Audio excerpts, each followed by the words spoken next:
Mr. President, I would like to move for the approval of the OBP budget. I second the motion. Is there any objection? There being none, the motion is hereby approved.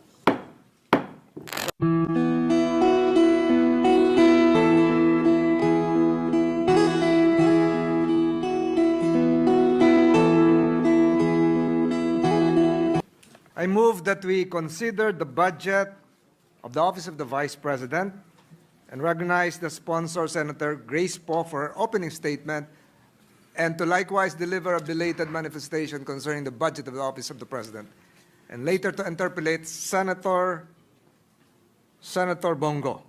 I so move, Mr. President. Senator Grace Poe is hereby recognized. Thank you, Mr. President.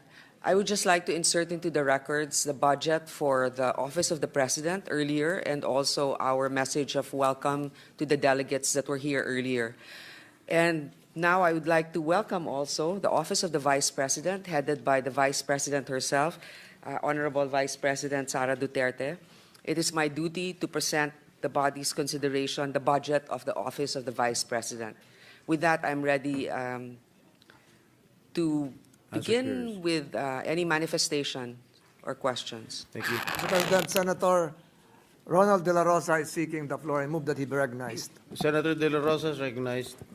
Thank you, Mr. President, Majority Leader. Mr. President, before I would make a motion, I would like to make this manifestation that in the proper time, in the period of interpellation, if it is okay with the good sponsor, that I'm going to introduce some amendments to the OBP budget. If it's okay with the good sponsor. Yes, the proposal is welcome. Then it will depend on the body for the approval. Thank you, Mr. President, good sponsor. With that, I hereby move for the approval of the OBP budget. Before that, I think Senator Bongo Meron kami. wants to take the floor. I would like to take back my motion, Mr. President. Withdraw. Withdraw. I would like to withdraw my motion. Senator to give Bongo. way for the manifestation of Senator Bongo.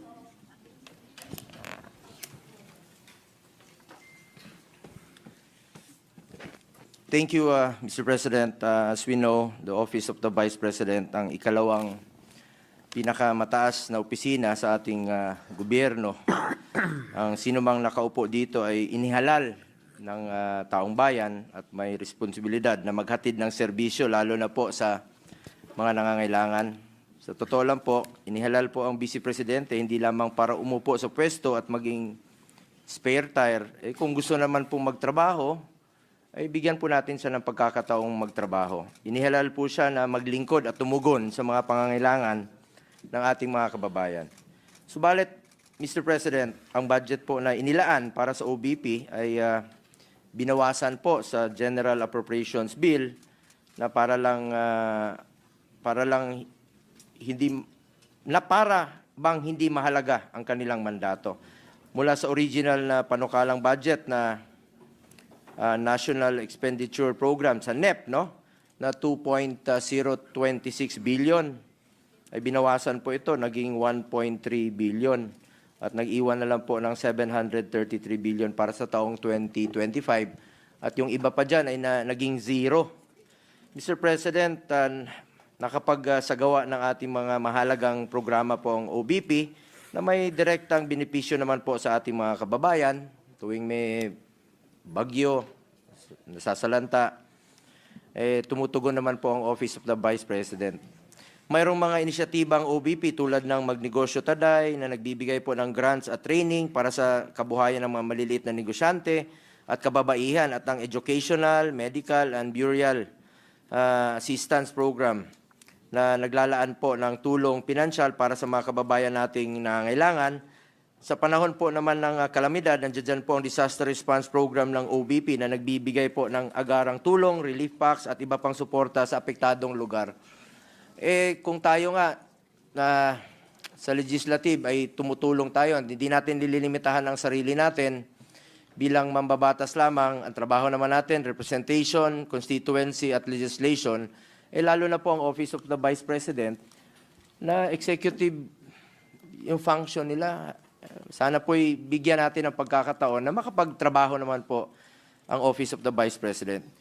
Ngunit ang mga nabanggit ko pong mahalagang programa ng OBP ay maapektuhan dahil bahagi rin po dito ng tinanggal sa budget ng OBP sa ilalim ng General Appropriations Bill. Mr. President, public offices in general are meant to serve the Filipino people, lalo na kung lumalapit sila diretso ang kanilang opisina sa ating mga kababayan. Basic mandate po ang tumulong, lalo na po sa nangangailangan ng social services.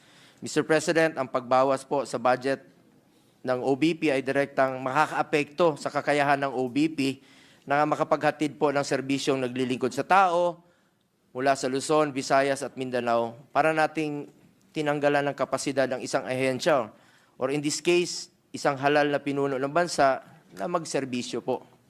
Kaya po nananawagan po sana ako sa mga kasamahan natin dito na sana po'y madagdagan, no? O maibalik ang pondo po na naaprubahan sa NEP for 2025 para naman po makapagtrabaho ng maayos ang ating Vice Presidente na parte po ng executive branch of the government. Para naman po para naman meron tayong working Vice President at hindi lang po spare tire. Gusto naman po magtrabaho ng ating Vice Presidente. Huwag ho nating pilayan ang gustong magtrabaho. Sa totoo lang po, ang daming opisina na mas malaki pa ang budget kaysa OBP, pero underperforming. Ang iba nga dyan, natutulog yung pondo. Ang daming programa na pilit sinasama sa mga program funds na hindi na po nagagamit, winawalis na po dahil hindi nagagamit yung pondo. Ito, gustong magtrabaho, sana naman po bigyan ho natin ng pagkakataon ang opisina na gusto pong maglingkod sa ating mga kababayan. Maliit lang po na halaga yun eh. Kumpara po sa napakaliit na pie lang po yun sa kabuuang budget po ng ating bansa. Mr. President, huwag po nating ipagkait sa sambayanan ang serbisyong kanilang inaasahan, lalo na po sa panahong mas kailangan po ng taong bayan ang pagkalingan ng kanilang pamahalaan. Lalo na ngayon, panahon ng bagyo, dami pong naghihirap nating mga kababayan, magtulungan na lang po tayo. Yun lang po ang panawagan ko sa inyo, magtulungan tayo. While we understand that some of OBP's programs are also being done by other government agencies, wala naman po sigurong masama kung bigyan po ng budget ang OBP para sa social services.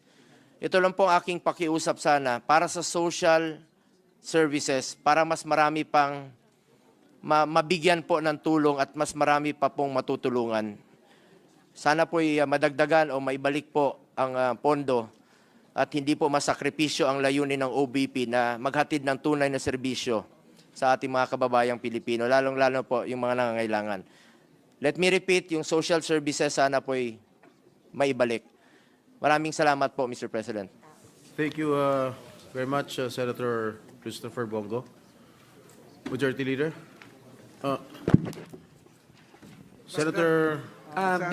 Before we recognize Senator Bato, I would like to convey also that the manifestations of Senator Bongo is noted, and at the proper time, Senator Bongo is free to introduce the amendments he would like to include for the Office of the Vice President's budget. Thank you. Yes, what is the pleasure of Senator De La Rosa?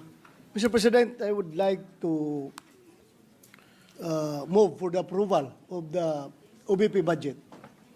I second the motion. Is there any objection? There being none, the motion is hereby approved. President, I seek a 1-minute suspension. Session is suspended for a minute.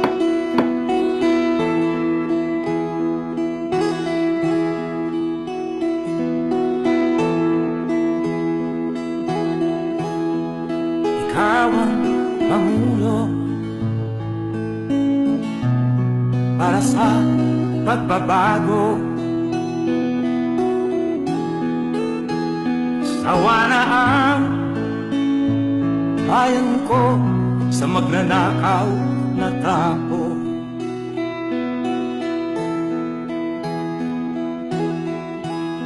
madilim na kahapon, ikaw ang mataahon. Sa piling mo, di ko mawawala ang korupsyon.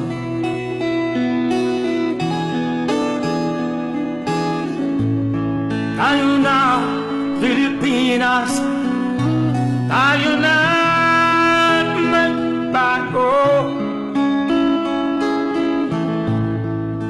Hawak kamay tayo para sa pagkasenso. Ikaw at ako, tayong lahat kay Rodrigo Duterte, para sa tunay na pagbabago.